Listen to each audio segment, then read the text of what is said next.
श्रीयतिराजाय विवेकानन्दशूरये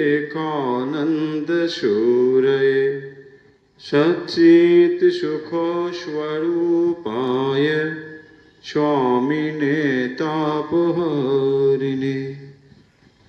বিবেক বাহিনীর আজকের ক্লাসে সবাইকে আন্তরিক স্বাগত জানাচ্ছি।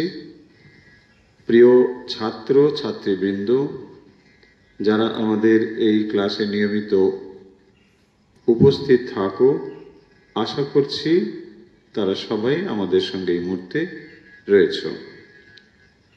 আমাদের বিবেক বাহিনীর উপস্থাপনায় প্রথমেই বৈদিক শান্তি মন্ত্র। ওম সহনা ভবতু সহনো ভুনক্তু সহ বীর্যং করবাবহৈ তেজস্বিনাবধীতমস্তু মা বিদ্বিষাবহৈ। ओम शांति शांति शांति।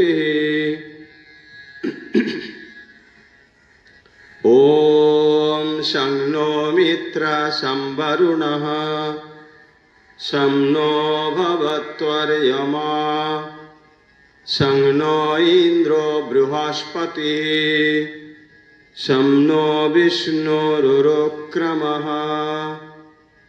ओम शांति शांति शांति। বৈদিক শান্তি মন্ত্র পাঠের পর এখন শ্রীমদ্ ভগবত গীতার আমরা দ্বিতীয় অধ্যায় ধারাবাহিকভাবেই প্রতিটি শ্লোক ধরে পড়ব। প্রিয় ছাত্রছাত্রী যারা আমাদের সঙ্গে যুক্ত রয়েছে,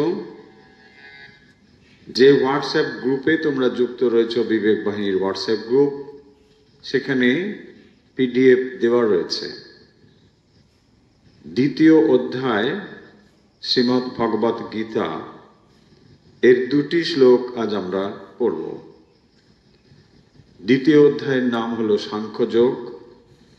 প্রথম শ্লোকটি হলো সঞ্জয় ওয়াচে। শ্লোকটি কিভাবে পড়তে হয় তোমরা দেখো।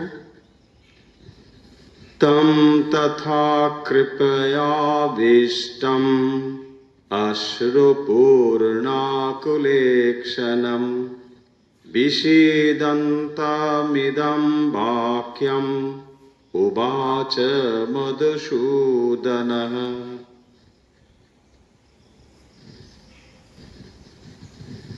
তোমরা অনেকেই জানো নিশ্চয়ই যে শ্রীমদ্ ভগবত গীতা কুরুক্ষেত্র যুদ্ধে ভগবান অর্জুনকে উপলক্ষ করে বা অর্জুনকেই এই সমস্ত বিষয় বলেছিলেন।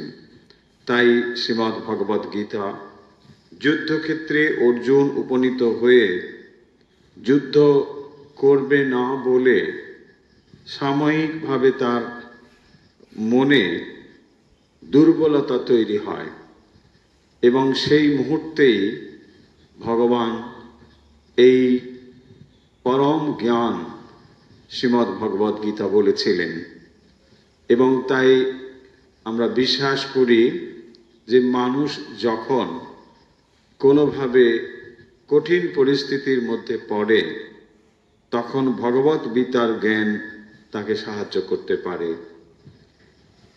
এই যে শ্লোকটি আমরা পড়লাম তার অর্থ হলো, সঞ্জয় বলছেন, যিনি এই সমস্ত ঘটনা রাজা ধৃতরাষ্ট্রের কাছে বর্ণনা করছেন, তিনি বলছেন যে অর্জুন এইভাবে শোক প্রকাশ করছেন এবং তিনি তার চোখ দুটি অশ্রুপূর্ণ হয়েছে এবং এই অবস্থাতেই তিনি শ্রীকৃষ্ণ তখন তাকে যে উপদেশ দিচ্ছেন সে কথা সঞ্জয় বললেন। প্রথম শ্লোক শ্রী ভগবান উবাচ ভগবান প্রথম বলছেন, অর্থাৎ দ্বিতীয় অধ্যায়ের দ্বিতীয় শ্লোক, শ্রী ভগবান এর প্রথম শ্লোক। কুতস্ত্বাকাশমলমিদং বিষমে সমুপস্থিতম অনার্যজুষ্টমসর্গ্যং অকীর্তিকরম অর্জুন। ভগবান বলছেন, হে অর্জুন, এই রকম সংকটময় কালে কোথা থেকে যা আর্যগণের অযোগ্য এই রকম অযশস্কর এবং মোহ তোমার ভেতরে এসে উপস্থিত হলো? অর্থাৎ তুমি কিভাবে এত দুর্বল হয়ে গেলে যে অর্জুন এক সময় যখন তিনি শিক্ষা লাভ করছিলেন তখন তার এত মনসংযম ছিল যে সবার থেকে তিনি শ্রেষ্ঠ বীর প্রতিপন্ন হয়েছিলেন। সেই অর্জুনের কিভাবে আজ এত দুর্বল হয়ে পড়লেন, সেই বিষয়টি ভগবান তাই বলছেন যে কি করে তোমার ভেতরে এইরকম দুর্বলতা এলো। আমরা এই দুটি শ্লোক আরেকবার পড়ব। তম তথা কৃপয়াবেষ্টম অশ্রুপূর্ণাকুলেক্ষণম বিষীদন্তমিদং বাক্যম উবাচ মধুসূদনঃ। শ্রী ভগবান উবাচ কুতস্ত্বাকাশমলমিদং বিষমে সমুপস্থিতম অনার্যজুষ্টমসর্গ্যং অকীর্তিকরম অর্জুন। শ্রীমদ্ ভগবদ গীতার দ্বিতীয় অধ্যায়ের প্রথম দুটি শ্লোক আমরা আজকে পাঠ করলাম। এখন স্বামী বিবেকানন্দের জীবনী থেকে পাঠ। স্বামী বিবেকানন্দের জীবনী আমরা ধারাবাহিকভাবে পড়ছি। স্বামীজি ছোটবেলায় ধীরে ধীরে কিভাবে নরেন্দ্রনাথ থেকে স্বামী বিবেকানন্দে পরিণত হলেন সেই কাহিনী আমরা বিশেষ করে ছাত্রছাত্রীদের কাছে তুলে ধরতে চাই। আমাদের একটি লক্ষ্য যে ভবিষ্যতের ছাত্রছাত্রী যারা ভারতবর্ষের ভবিষ্যৎ, যারা এই দেশকে নানাভাবে তাদের জ্ঞান, তাদের প্রজ্ঞা, তাদের শক্তি দিয়ে ভারতবর্ষকে সেবা করবে। আমরা বিশ্বাস করি স্বামীজির আলোকে যদি আলোকিত হয় তারা নিশ্চয়ই এই ভারতবর্ষকে আরো ভালোভাবে সেবা করতে পারবে। এবং বাস্তবিক স্বামীজি এই ভারতবর্ষ সম্বন্ধে যে স্বপ্ন দেখতেন সেই স্বপ্নের কাণ্ডারি ভবিষ্যৎ ছাত্রছাত্রীরা। তাই এই বিশ্বাস রেখেই আমরা ছাত্রছাত্রীদের সঙ্গে স্বামীজির জীবনের ঘটনাগুলি পরিচিত করে দিতে চাই, যাতে তাদের এই পরিচয়ের ফলে তারা ধীরে ধীরে স্বামীজির আদর্শে অনুপ্রাণিত হয়ে এই ভারতবর্ষের একজন সার্থক সেবক হয়ে উঠতে পারে। আমরা পড়ছি স্বামীজির ছোটবেলার কাহিনী। হেস্টি সাহেব তখন জেনারেল অ্যাসেম্বলিজের অধ্যক্ষ। স্বামীজি যখন কলেজে পড়ছেন, পবিত্র জীবন, উদার স্বভাব, পাণ্ডিত্য এবং বহুমুখী প্রতিভার জন্য তিনি ছিলেন ছাত্রদের বিশেষ শ্রদ্ধার পাত্র। সাহিত্যের অধ্যাপক অসুস্থ, তাই তিনি এসেছেন ছেলেদের সাহিত্য পড়াতে। ওয়ার্ডসওয়ার্থের দি এক্সকারশন নামক কবিতা পড়াচ্ছেন। প্রাকৃতিক সৌন্দর্য দর্শনে সম্পূর্ণরূপে আত্মবিস্মৃত কবির মন অতীন্দ্রিয় রাজ্যে চলে গিয়ে কতটা সমাহিত হতো তা ব্যাখ্যা করতে গিয়ে সাহেব বললেন, ওই প্রকার অবস্থা লাভ অত্যন্ত দুর্লভ। চিত্তের পবিত্রতা এবং বস্তু বিশেষে একাগ্রতার ফলে ওই অবস্থা লাভ হয়। একমাত্র দক্ষিণেশ্বরে পরমহংসদেবের ওইরূপ অবস্থা হতে দেখেছি। তাঁর ওই অবস্থা একদিন দর্শন করলে তোমরাও সমাধি কি জিনিস তা সম্যক বুঝতে পারবে। স্বামীজি যখন কলেজে পড়ছেন, জেনারেল অ্যাসেম্বলিজ এর অধ্যক্ষ হেস্টি সাহেব, তো যখন ক্লাসে ছাত্র রয়েছেন, সেই অবস্থায় সাহিত্যের অধ্যাপক অসুস্থ হওয়ার ফলে তিনি এসেছেন ছাত্রদের ওয়ার্ডসওয়ার্থের দি এক্সকারশন নামক কবিতাটি পড়াতে। এবং এই কবিতার যে বিষয়বস্তু, তার ভেতরে প্রাকৃতিক দৃশ্য দর্শনে কি করে মানুষের মন গভীরভাবে আচ্ছন্ন হয়ে পড়ে, প্রাকৃতিক দৃশ্যের দিকে মন নিবিষ্ট হলে পড়ে কিভাবে মন অতিরিন্দ্রিয় জগতে চলে যেতে পারে, তার নমুনা বা বিবরণ ওই কবিতার মধ্যে রয়েছে। কিন্তু ছাত্ররা তা বুঝবে কি করে? সেই কারণের জন্যই প্রসঙ্গক্রমে তিনি বলছেন যে এইটি যদি বুঝতে চাও তাহলে দক্ষিণেশ্বরে পরমহংসদেব একজন আছেন, তাঁর এই অবস্থা হয়। তোমরা যদি তাঁর কাছে যাও তাহলে এই সমাধি জিনিসটি কি তা বুঝতে পারবে। আর এই হেস্টি সাহেবের মুখেই নরেন্দ্রনাথ প্রথম শ্রীরামকৃষ্ণদেবের কথা শুনেছিলেন, কিন্তু তার প্রতিক্রিয়া কি হয়েছিল তা জানা যায় না। নরেন্দ্র হেস্টি সাহেবের কাছে দর্শন শাস্ত্র অধ্যয়ন করতেন। ছাত্রের প্রতিভায় মুগ্ধ হয়ে সাহেব একদিন বলেছিলেন, নরেন্দ্রনাথ দত্ত বাস্তবিকই একজন প্রতিভাবান ছাত্র। আমি অনেক স্থানে ঘুরেছি, কিন্তু এর মতো একটি ছাত্র কোথাও দেখিনি। এমনকি জার্মান বিশ্ববিদ্যালয়ে দর্শনের ছাত্রদের মধ্যেও নয়। এ যুবক নিশ্চয়ই জগতে একটি নাম রাখবে।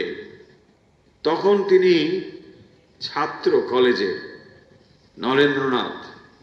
কিন্তু এই হেস্টি সাহেব, যিনি স্বামীজিকে দর্শন শাস্ত্র পড়াতেন, তিনি তার প্রতিভায় মুক্ত হয়েছিলেন এবং ভবিষ্যৎবাণী করেছিলেন এই নরেন্দ্রনাথ সম্পর্কে, যে ভবিষ্যতে ইনি একটি এমন কাজ করবেন যে পৃথিবীতে তার নাম উজ্জ্বল হয়ে থাকবে। সত্যি সত্যি হেস্টি সাহেবের এই কথা যথার্থ অর্থে, আক্ষরিক অর্থে সত্য হয়েছে। অন্তর্দ্বন্দ্বের ঘাত প্রতিঘাতে প্রপীড়িত নরেন্দ্রনাথ সত্য লাভের ইচ্ছায় ব্রাহ্ম সমাজে আরো বেশি করে যাতায়াত করতে লাগলেন। তাহলে নরেন্দ্রনাথ, আমরা জানি যে তখন ব্রাহ্ম সমাজে যে সমস্ত নব্য যুবক যারা পড়াশুনো করছে সেই সময়, তারা প্রায় সকলেই এই ব্রাহ্ম সমাজের দ্বারা প্রভাবিত হয়েছিলেন।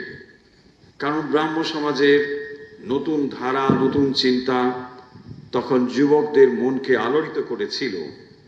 এবং এই প্রভাব থেকে নরেন্দ্রনাথও বাদ পড়েননি। তিনি সত্য লাভের জন্য ব্রাহ্ম সমাজে আরো বেশি করে যাতায়াত করতে লাগলেন, কারণ তার অন্তরে রয়েছে সত্য লাভের গভীর স্পৃহা। কেশবচন্দ্র সংবাদপত্রে ও বক্তৃতার মাধ্যমে শ্রীরামকৃষ্ণের আধ্যাত্মিক জীবন এবং বাণী সম্বন্ধে আলোচনা করতেন। এবং এই কেশবচন্দ্র সেন, যিনি ব্রাহ্ম সমাজের একজন নেতা, এবং তিনি শ্রীরামকৃষ্ণের যে আধ্যাত্মিক জীবন এবং বাণী, এগুলো নিয়ে লেখালেখি করতেন।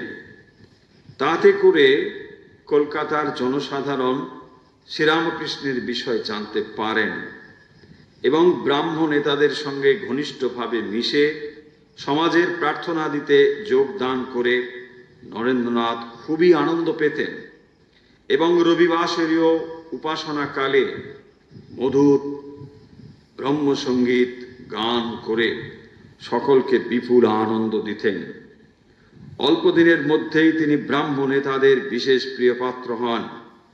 সমাজের শ্রেণীভুক্ত হয়ে নিরাকার সগুণ ব্রহ্মের উপাসনায় তিনি ব্রতী হলেন এবং বাল্যকাল থেকেই তার ধ্যান করা অভ্যাস ছিল, তাই মনঃ সংযমের মধ্যে তাকে বিশেষ চেষ্টা করতে হতো না। এইভাবে ব্রহ্ম ধ্যানে মগ্ন হয়ে তিনি বিশেষ শান্তি পেতেন। তাহলে আজকে আমরা যে অংশ দেখলাম স্বামীজির জীবনের, কিভাবে হেস্টি সাহেবের কথা থেকে তিনি শ্রীরামকৃষ্ণের খবর পেয়েছিলেন এবং প্রসঙ্গ ছিল সমাধি। পড়া হচ্ছিল ওয়ার্ডসওয়ার্থের দি এক্সকারশন নামক কবিতা, যার ভেতরে প্রাকৃতিক দৃশ্য দর্শন করে মানুষের মন কিভাবে অতীন্দ্রিয় জগতে পৌঁছে যায়, যাকে সমাধি বলে শাস্ত্রীয় ভাষায়। সেইটি যদি কেউ দেখতে চাও তাহলে দক্ষিণেশ্বরে পরমহংসদেব একজন আছেন, তার কাছে যাও। এই প্রথম নরেন্দ্রনাথ শ্রীরামকৃষ্ণের নাম শুনলেন। একদিকে তিনি শ্রীরামকৃষ্ণের নাম শুনলেন কলেজের ক্লাসে, আর মনের ভেতরে চলেছে তীব্র আলোড়ন। তিনি সত্যকে জানতে চান, সত্যি কি ঈশ্বর আছেন, আর যদি সেই ঈশ্বর থাকেন তাকে জানতে হবে। এই রকম জিজ্ঞাসা নিয়ে তিনি হাজির হয়েছিলেন ব্রাহ্ম সমাজে। ব্রাহ্ম সমাজে তখন কেশবচন্দ্র সেন এইরকম মহান মহান সব নেতা রয়েছেন। তাদের লেখালেখি থেকে কলকাতায় ছড়িয়ে পড়ছে সর্বত্র শ্রীরামকৃষ্ণের নাম। এবং নরেন্দ্রনাথ যখন ব্রাহ্ম সমাজের সঙ্গে যুক্ত হচ্ছেন, তাদের ভাবনা চিন্তার সঙ্গে পরিচিত হয়েছেন, তার খুবই ভালো লাগছে, তিনি আনন্দ পাচ্ছেন। কারণ এমনিতেই ছোটবেলা থেকেই স্বামী বিবেকানন্দের মন ধ্যানমগ্ন থাকতে অভ্যস্ত ছিল, কারণ তিনি অল্পেতেই মন নিবিষ্ট করে ধ্যানমগ্ন হয়ে পড়তেন। সে কাহিনী আমরা পড়ে এসেছি। এমনকি ছোটবেলায় যখন তিনি ধ্যানমগ্ন হতেন, তখন বিষধর সর্পদার কাছে এলেও তিনি বুঝতেই পারতেন না। এ সমস্ত কাহিনী রয়েছে। এইভাবে আমরা দেখব যে মধুর সঙ্গীত পরিবেশন, যে ব্রহ্মসঙ্গীত, সেই সমস্ত ব্রহ্মসঙ্গীত ও স্বামীজির খুব ভালো লাগছে। এই রকম ভাবে তার দিন চলছে। আজকের এই প্রসঙ্গ আমরা শেষ করছি। আমরা আবার এর পরের প্রসঙ্গ পরের রবিবারে আপনাদের কাছে নিয়ে আসব। প্রিয় ছাত্রছাত্রী, স্বামী বিবেকানন্দের এই জীবন, যে সমস্ত মহাপুরুষ মহামনীষী এই দেশে জন্মগ্রহণ করেছিলেন, তারা স্বামীজি সম্পর্কে কি বলেছেন তা নিশ্চয়ই তোমাদের জানতে ইচ্ছে করছে। রবীন্দ্রনাথ তিনি স্বামীজি সম্পর্কে যে সমস্ত কথা বলেছেন, তার মধ্যে বিখ্যাত হয়ে রয়েছে এই কথাগুলো, যে যদি তুমি ভারতকে জানতে চাও, বিবেকানন্দকে জানো।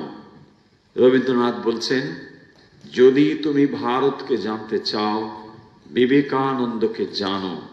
তার মধ্যে সবকিছু ইতিবাচক, নেতিবাচক কিছুই নেই। বিবেকানন্দের বাণী সম্পূর্ণ মানুষের উদ্বোধন বলেই কর্মের মধ্য দিয়ে, ত্যাগের মধ্য দিয়ে মুক্তির বিচিত্র পথে আমাদের যুবকদের প্রবৃত্ত করেছে। বিবেকানন্দ বলেছিলেন প্রত্যেক মানুষের মধ্যে ব্রহ্মের শক্তি, বলেছিলেন দরিদ্রের মধ্য দিয়ে নারায়ণ আমাদের সেবা পেতে চান। রবীন্দ্রনাথ তিনি স্বামী বিবেকানন্দ সম্বন্ধে বলছেন, অল্পদিন পূর্বে বাংলাদেশে যে মহাত্মার মৃত্যু হইয়াছে, সেই বিবেকানন্দ পূর্ব পশ্চিমকে দক্ষিণে ও বামে রাখিয়া মাঝখানে দাঁড়াইতে পারিয়াছিলেন। ভারতবর্ষের ইতিহাসের মধ্যে পাশ্চাত্যকে অস্বীকার করিয়া ভারতবর্ষকে সংকীর্ণ সংস্কারের মধ্যে চিরকালের জন্য সংকুচিত করা তাহার জীবনের উপদেশ নহে। গ্রহণ করিবার, মিলন করিবার, সৃজন করিবার প্রভাবী তাহার জীবন। তিনি ভারতবর্ষের সাধনাকে পশ্চিমে ও পশ্চিমের সাধনাকে ভারতবর্ষে দিবার ও লইবার পথ রচনার জন্য নিজের জীবন উৎসর্গ করিয়াছিলেন।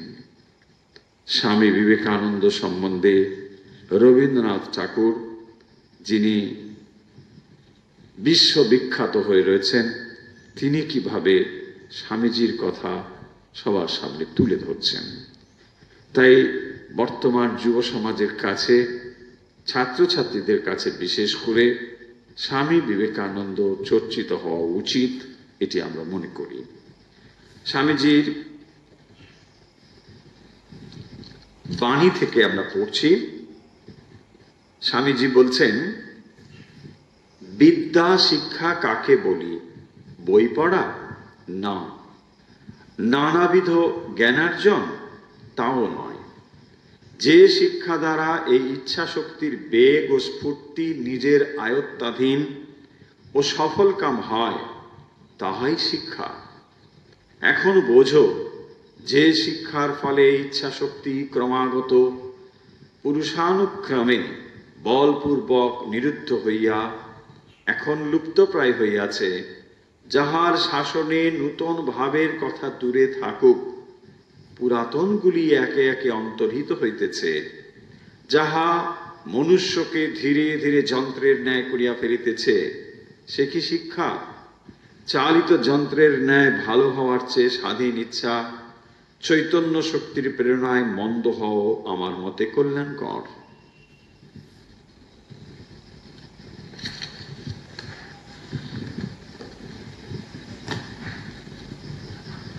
স্বামী বিবেকানন্দের বাণী ও রচনা থেকে স্বামীজি বলছেন, never say no, never say I cannot, for you are infinite. Even time and space are as nothing compared with your nature. You can do anything and everything. You are almighty. Swamiji bolchen, never say no, never say I cannot. For you are infinite. Even time and space are as nothing compared with your nature. You can do anything and everything. You are almighty.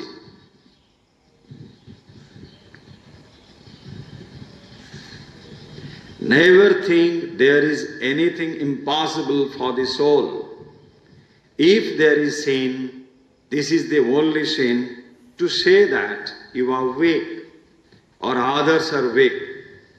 Never think there is anything impossible for the soul. If there is sin, this is the only sin to say that you are weak or others are weak. আমরা বিবেক বাহিনীর আজকের এই ক্লাসে যেমন বৈদিক শান্তিমন্ত্র পাঠ, ভগবত গীতা, স্বামীজির জীবন থেকে পাঠ এবং স্বামীজির বাণী থেকে পাঠ করলাম, এখন সময় অভ্যাসের। প্রিয় ছাত্রছাত্রীরা, আমরা এখন করব অভ্যাস, এবং এই অভ্যাসটি হলো প্রাণায়াম। এর আগের দিন আমরা তোমাদের বলেছিলাম যে কি করে আমরা প্রাণায়াম অভ্যাসের দ্বারা আমাদের ব্রেন পাওয়ারকে বাড়াতে পারি, আমাদের মনে রাখার ক্ষমতা, স্মৃতিশক্তি, এগুলোকে আমরা বাড়াতে পারি। অভ্যাস আমরা শুরু করছি বেশি কথা না বলে। যে যেখান থেকে আমাদের সঙ্গে এই মুহূর্তে রয়েছো, মেরুদণ্ড সোজা রেখে বসো। শ্বাস এইভাবে আঙুলগুলোকে দেখে নাও। শ্বাস ধীরে ধীরে বাম দিকে নেব। শ্বাস নেওয়া হয়ে গেলে ধীরে ধীরে শ্বাস ডান দিকে ছেড়ে দাও। শ্বাস ডান দিকে ছাড়া হয়ে গেলে আবার ডান দিক থেকে শ্বাস ভরে নাও। এবার ধীরে ধীরে শ্বাস বাম দিকে ছেড়ে দাও।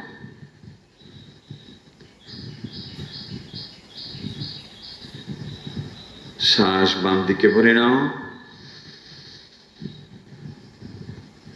আবার শ্বাস ডান দিকে ছেড়ে দাও। আবার ডান দিকে ভরে নাও। শ্বাস বাম দিকে ছেড়ে দাও। আবার বাম দিকে ভরে নাও। আবার ডান দিকে ছেড়ে দাও। এইভাবে 3 থেকে 5 মিনিট পর্যন্ত তোমরা অভ্যাস করতে পারো, সকাল এবং সন্ধে। খালি পেটে সোজা হয়ে বসে বাম দিকে শ্বাস নেবে, ডান দিকে ছাড়বে, আবার ডান দিকে শ্বাস নেবে, বাম দিকে ছাড়বে। এইভাবে তোমরা অভ্যাস করতে পারো। তাহলে আজকের অভ্যাস এবং আজকের এই উপস্থাপনা মোটামুটি শেষের দিকে। এখন আমরা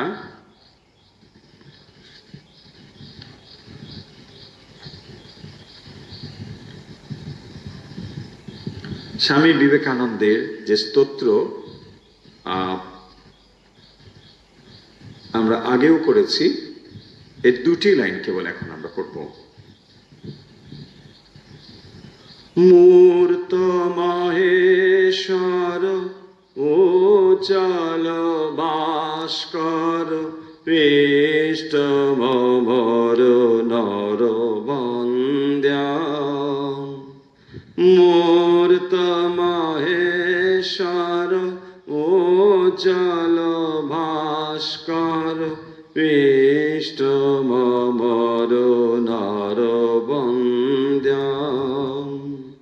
বন্দে বেদতনু মুঞ্চিত গারিত কাঞ্চন কামিনী বান্ধা।